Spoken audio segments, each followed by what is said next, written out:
Hi, David, and hi, Sophia. It's such a joy to speak to you today. You're the founders of Intergen, and I would love, David, maybe you can start to tell us a bit about what Intergen is and how you came to found it.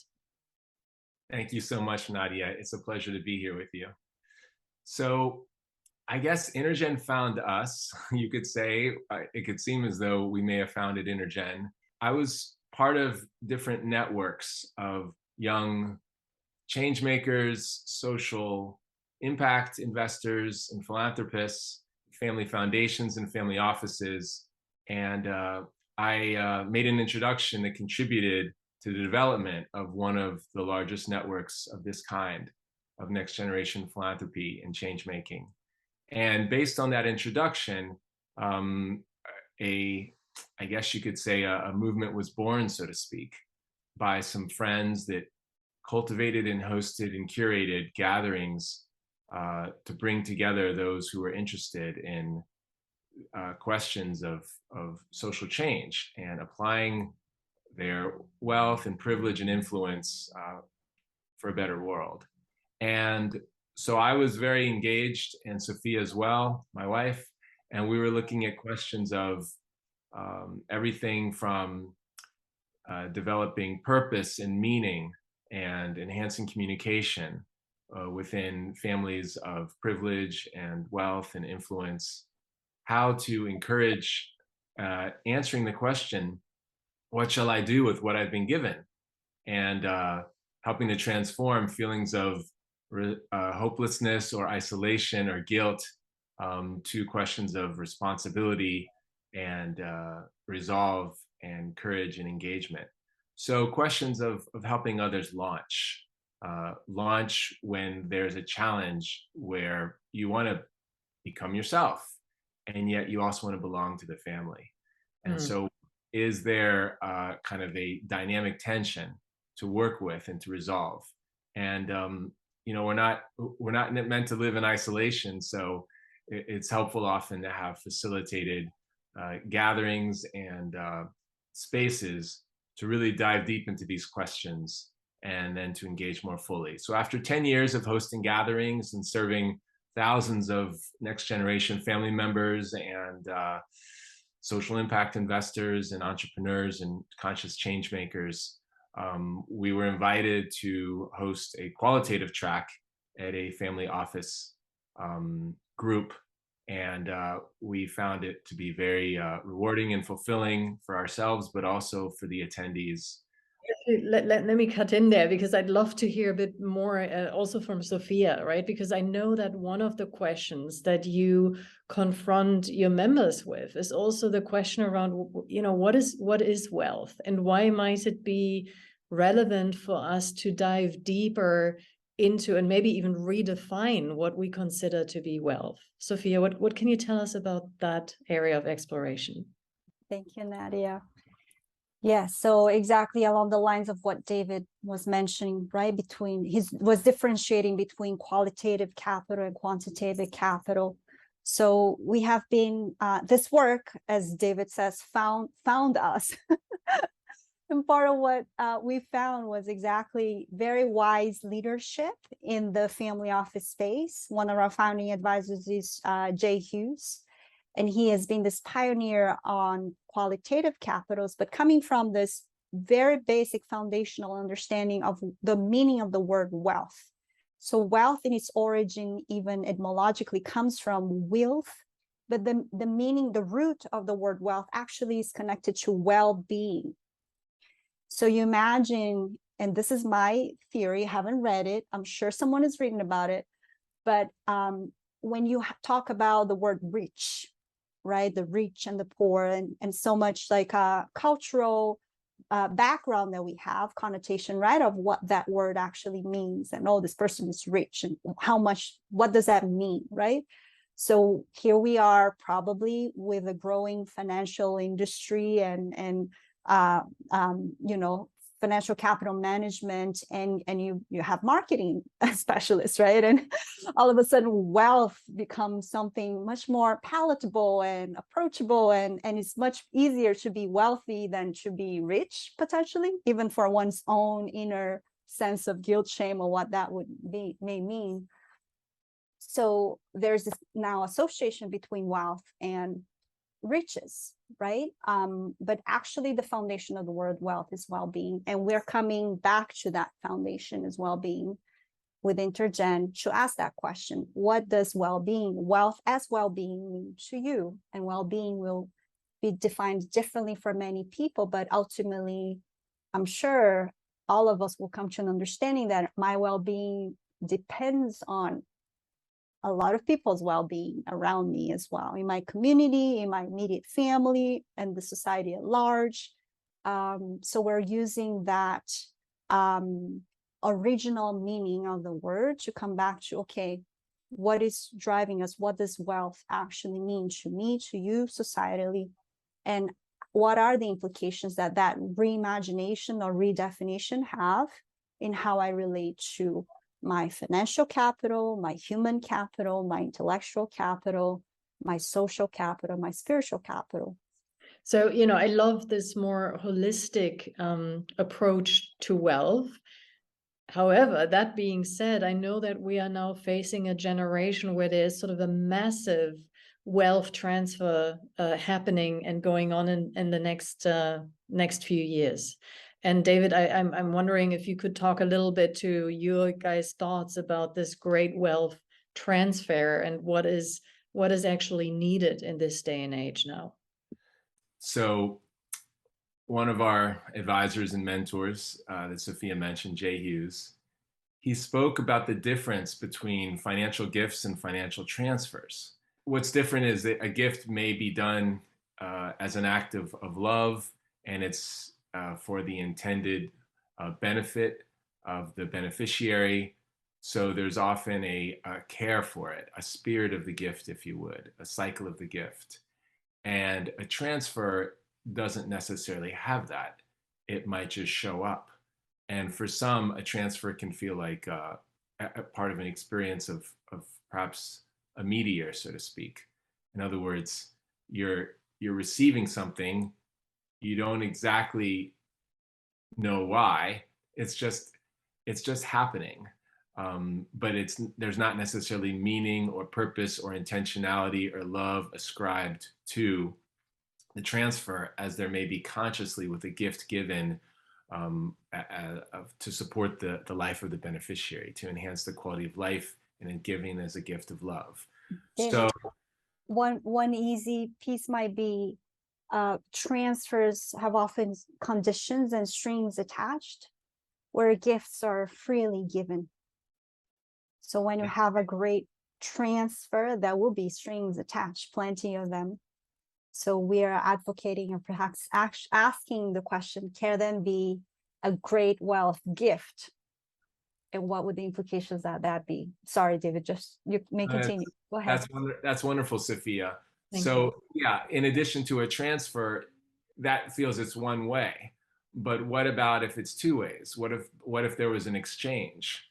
And so the idea of a transfer in and of itself, where the focus is only on quantitative capital, and then what happens to all the other capitals within the family?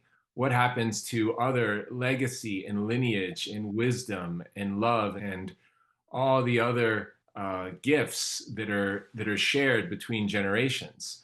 So even though there is a definitive quantitative dimension to a financial wealth transfer that is happening, there could be a deep unpreparation if there's not a dedication of the quantitative capitals to serve the qualitative capitals within that family system. And that is the spiritual capitals, the meaning and purpose of a family, human capitals, social capitals, relational capitals. And there's also a question to consider. Is there a willingness to give up freedom to gain freedom? And that's a question that needs to be asked when people enter relationships. But that's also a question within a family.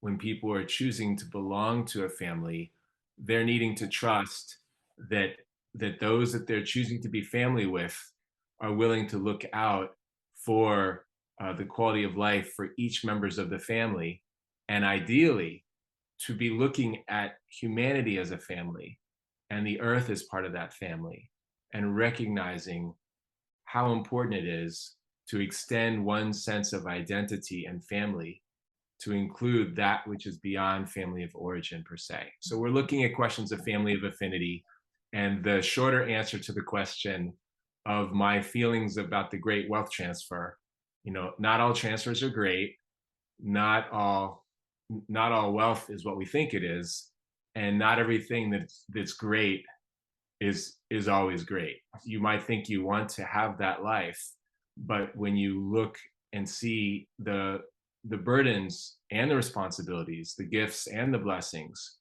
but often we don't see that when we look at people with extraordinary amounts of wealth or fame or influence. Yeah. And I'm sure you and I have met many folks that are living in that reality.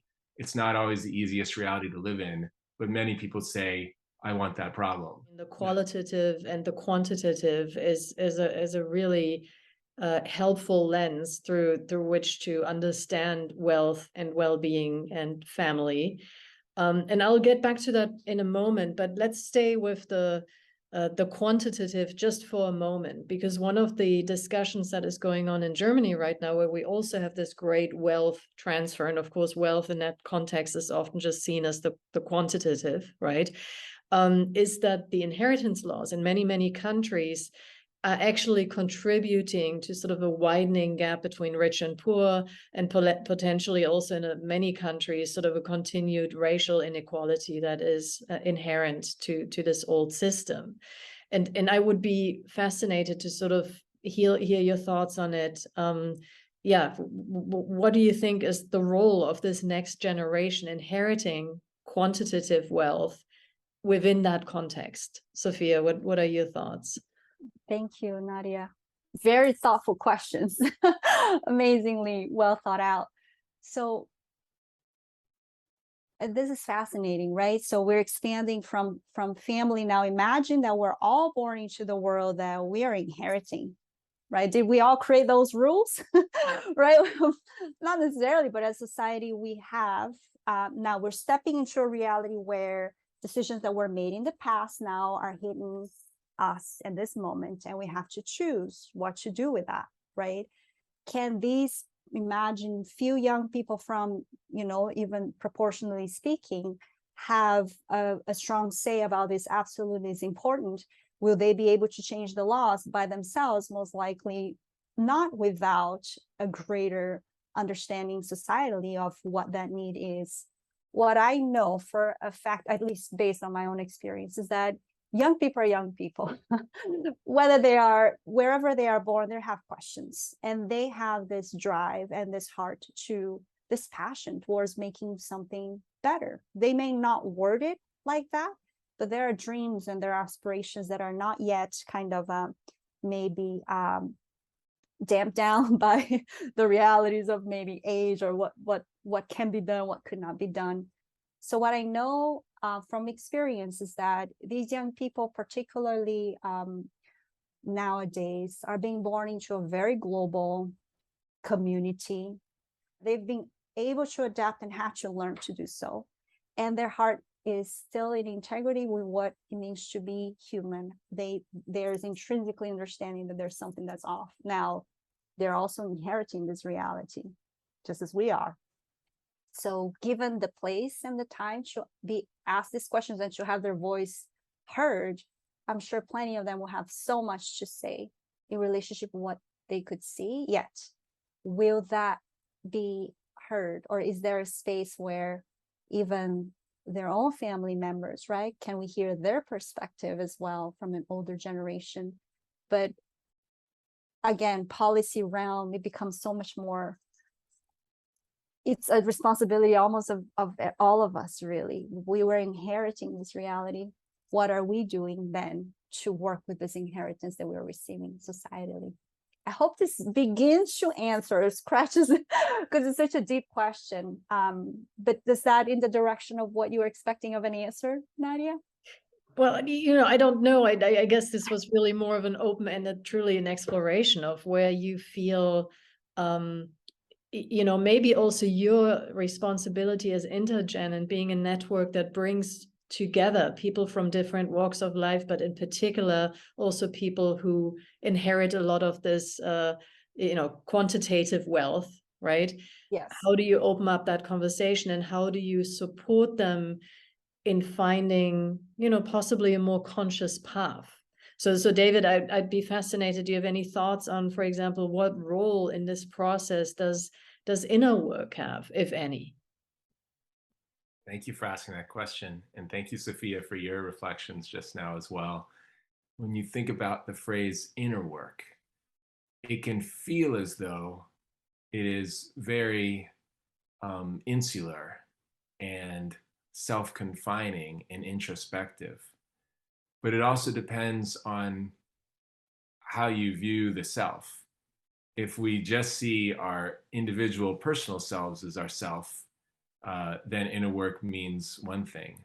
But if we see a larger collective as ourself, it means something else. There's been the phrase, I think it's been popularized by some philosophers and ethical and moral teachers. I think it's interbeing. And so when we realize that we are connected with a wider whole, and that we're not limited to our own individual self, it does have an expression in terms of expanding one's sense of care and concern for others.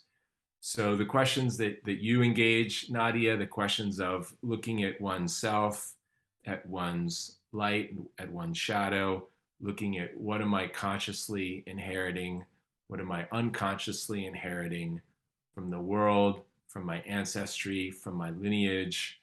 All of this work, this so-called inner work, it all can contribute to questions of what people should do with what they've been given and how people can be based on what they may have received, not only from the past, but also from the present and maybe even from the future. So I would say that the question of being responsibly related to the past, the present, and the future, all at the same time, is an essential question. Because many people would just think about being responsibly related to the past, maybe from questions of looking at privilege or looking at questions from the standpoint of guilt. But privilege can be a responsibility. It can be a blessing. It can be a gift. It doesn't always have to be a burden. And how can we learn, all of us, with the different forms of privilege that we have? If we have more than one pair of shoes, that's privilege. If we have more than one meal a day or any meals a day, that's privilege. Like you can define privilege in so many different ways, but basically I definitely realize that there is so much to be grateful for that I haven't even scratched the surface of gratitude.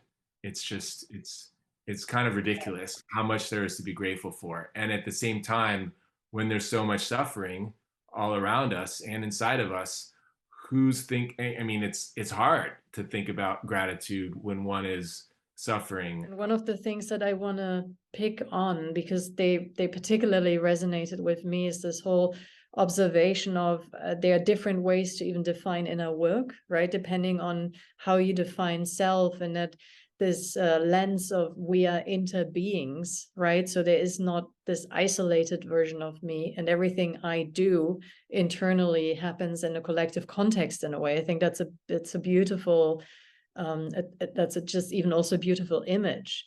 And Sofia, I would be interested in, because I know that's something that's also very close to your heart, is why do you think that then talking collectively about values, virtues, moral imagination, why is that important in what you are trying to help or support people to do?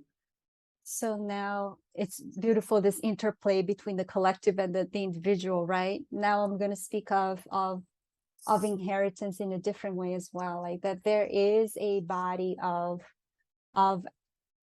asking and answering what does it mean to be a human being, right? And these questions have been asked throughout time, right, by great philosophers, by great traditions, lineage traditions. And I feel like we're at a very potent time to be asking this question once more, with these massive changes, with this massive really power that we have as human beings, or realizing we've been shaping landscapes, we've been changing weather patterns, or how have we contributed to it, right? There are different schools of thought in relationship to that as well, but that it's undeniable the effects that we have as human beings, our actions, our thoughts, the ways we relate to each other and nature overall have an impact. And more than ever, I feel like all of us asking what does it mean to be a human being at this time? What it is then in that greater story, what does it mean that I am a human being? And what does it mean that in my story I carry these questions, but also this will to live? And what do I do with that? So basically, Intergen is really creating that space to get to the core of these questions, because we're all driven to be here, right? We're here is already a gift. What do we do then choose to do with this? And there's so much that can be done that could be daunting as well. So how is it that I can line up with what I understand myself to be and what I understand myself to be drawn to and capable of doing, so that I can then direct my skills, my passion, my voice towards that which I'm already naturally drawn to. So it's that space of inquiry again, where you have to do the inner work so that you're not maybe someone else's path that you're not, really wanting to do that anyway. So redirecting, okay, what am I called to do? Who else is doing that work out there? How do I learn from them? How do we join forces and then do a work? But really, really coming from this deep space of, okay, what is then my own calling and responsibility as a human being, regardless of where I'm sitting in the financial capital range. But I feel like that's because we all have a multitude of capitals to share with each other for that work. Yeah. And I think that is very true, sort of to become aware of the multitude of capitals that I also have access to, regardless of where I'm in on the scale of, rich to not so rich or poor. And maybe as a closing question to you, David, if we look at Intergen now again as this network that you founded, who would you love to be involved in this, and why should they join? And how could they join? Those that are interested in the question, anyone interested in the question, what shall I do with what I've been given? And what shall we do with what we've been given? Those that are interested in those types of questions would be, very welcome and most likely appreciate a lot of what we're engaging. So there's assembly spaces, there's learning spaces, and there's operational spaces. All are welcome, because there are blessings and burdens with every form of gift that we might be receiving in life. And how do we own them? How do we acknowledge them? And how do we put them to good use and put them to service? And so we've had a very broad spectrum of participation from individuals from all walks of life. And I would say that in the future, what we're looking at increasingly is creating spaces, both sense-making spaces, as well as spaces for deep feeling and deep intuitive capacity, so that we can collectively look at what is emerging and what is happening, feel our way through it, intuit and think our way through it, and then know that there are other elements to engage beyond what we might be thinking of ourselves as the right thing to do or reality. Yeah. So we're basically interested in seeing how to share reality with others and take up interest in each other's life for those that care about a deeper leveraging of the resources that we all have to offer, whether those resources are rooted in wealth or privilege or influence or fame. How do we take what's given that may seem like a burden, and how do we turn that into a blessing for the service of others and recognize how much truly we have been given and see how we can share?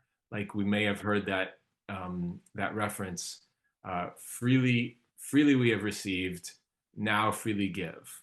And so what does that mean to consciously receive and then to consciously give? Those are the types of individuals who have that open-mindedness and open-heartedness, and you can even say the open will to engage, to serve the context of our times. Thank you. Leave Thank it there. you so much. And David, I know you have to dash, so maybe I would say goodbye to you at this point, because I do have one last question that Sofia could maybe help us to shed some light on. So thank you so much for being here. Thank you so much. Sofia, one last question, which actually builds on what David just shared, because a lot of our readers are also people who work in organizations, right, at different levels of the hierarchy. And I'm wondering, with what David just shared with us, what role could you potentially see in what organizations could, how they could support this dialogue, or how they could show up in the world to contribute to this, looking at what have I been given and what do I do with what I've been given? Do you have any, this wasn't planned at all, but if you have any thoughts on it, that would be great. So I'll answer maybe in two camps, like specifically relationship to Intergen. David has mentioned the assembly spaces, right? So architecture, right, is a moving, evolving architecture, but absolutely we want to be able to have assembly spaces where we're looking at cutting edge issues, right? So in doing that inner work, or in doing that inquiry with these impact investors, philanthropies, family office spaces, we're creating different spaces where different levels of inquiry occur. So the assembly spaces where we would look into what are causes, right? What are organizations that are driving certain like cutting edge technologies, or everything that is impacting the world positively, and we're moving towards a different direction.